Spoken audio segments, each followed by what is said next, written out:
पटेल को यानी कि आपको पता था, यानी आपको पता था कि आपके नेता पर दाग है, फिर भी आप चुप थे। जो इनकी पार्टी में आ जाए वो खुला हुआ है, माफी मांग के जाऊंगा डिबेट पे, नहीं तो आप मांगना। कह रहे हैं कि साहब इनका जब मन करता है उस हिसाब से अब ये जांच एजेंसी को एक्टिव कर देते हैं। मुझे जरा बताइएगा, अभी चूंकि मैंने इनसे तुहिन सिन्हा से जिक्र किया अशोक मित्तल का, अशोक मित्तल जब आम आदमी पार्टी छोड़ करके बीजेपी ज्वाइन करते हैं 24 अप्रैल को, 2 मई को उनके खिलाफ पंजाब में 2 अलग अलग जिलों में एफआईआर दर्ज कर दी जाती है। इससे पहले नहीं की जाए, जब वो आम आदमी पार्टी के सांसद थे नहीं की गई। जैसे ही बीजेपी में जाते हैं पंजाब पुलिस एक्टिव हो जाती है। 2 मई को पंजाब पुलिस उनके दिल्ली स्थित आवास पहुंचती है, दबिश देने की कोशिश करती है। 8 मई को संदीप पाठक पंजाब हरियाणा हाईकोर्ट का रुख करते हैं और कोर्ट में दर्ज एक याचिका में पंजाब सरकार द्वारा उनके खिलाफ दर्ज हुई एफआईआर का विवरण सार्वजनिक करने की मांग करते हैं। यह क्या था जरा आप बताएंगे अनमोल जी? देखिए, ये पंजाब पुलिस की एक्टिवनेस जैसे ही बीजेपी में शामिल हुए वो क्या था?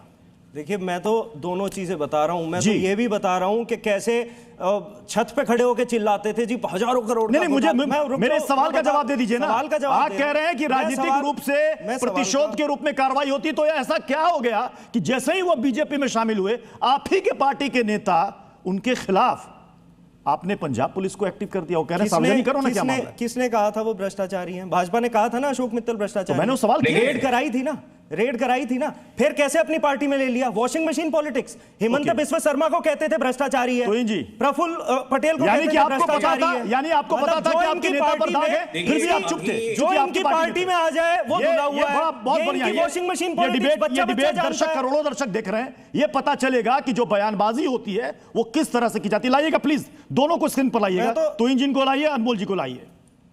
भाई इनसे सवाल पूछो, तो इनसे सवाल पूछो कि सारे भ्रष्टाचारियों को अपने पार्टी में शामिल कर देते हैं, उन्हें वॉशिंग मशीन में धो के अपने पास रख लेते हैं, जिन पे आरोप लगाते हैं। अभी ये इतना रट के लाए थे या लिख के लाए थे डेटा फिगर, लेकिन मैं आपको केवल प्रेस पर किस तरह से जुल्म हो रहा है उसके 2 इंसिडेंट आपको बताता हूं। पंजाब केसरी पर, बीच में मत बोलिए, अभी हो गया, बहुत बोल रहे थे, अभी सुनिए आप। सवाल पंजाब केसरी पर इन्होंने कान को, अभी आराम से सुनिए, आपको थोड़ा देर सब्र रखिए। पंजाब केसरी पर इन्होंने जनवरी 2026 को रेड किया था, क्योंकि उन्होंने नहीं, अगर आप इतना बेहतर काम कर रहे हैं, इस तरह से आपको प्रेस फ्रीडम को खत्म करने की जरूरत पड़ती है। अच्छा, आप 22 राज्यों में एक बता दो जहां इतना काम हुआ है। चैलेंज है आपको, आपके 22 राज्यों में डबल इंजन की सरकार है, एक राज्य बताओ जहां इतना काम हुआ है, माफी मांग के जाऊंगा डिबेट पे, नहीं तो आप मांगना, नहीं तो आप मांगना माफी।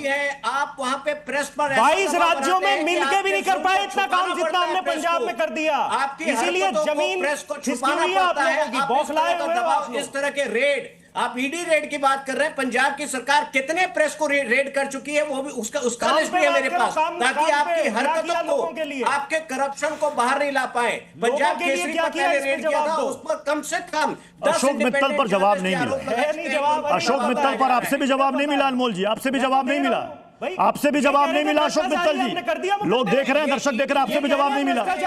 जब तक आपकी पार्टी में थे तब तक आपकी पंजाब पुलिस एक्टिव नहीं हुई, जैसे वो बीजेपी में गए पंजाब पुलिस रेड मारने के लिए दिल्ली तक आ जाती है। इन्होंने जवाब दिया नहीं, आपने भी तो जवाब नहीं दिया, आपने भी तो जवाब नहीं दिया। मैंने इनसे पूछा कि आपने जहां जिनके यहाँ रेड मारी उसके लिए रेड कारपेट आपने बिछा दिया। एक बड़ा सदा हुआ तो जवाब होता है कि साहब जब तक दोषी नहीं साबित हो जाते हैं किसी के ऊपर कैसे कह सकते हैं। ये तो बड़ा अच्छा है, पता है कि जांच में 15 साल 20 साल लग जाते हैं। मैं जल्दी से करुणा सागर, तो फिर जांच एजेंसियों को काम करना बंद कर देना चाहिए।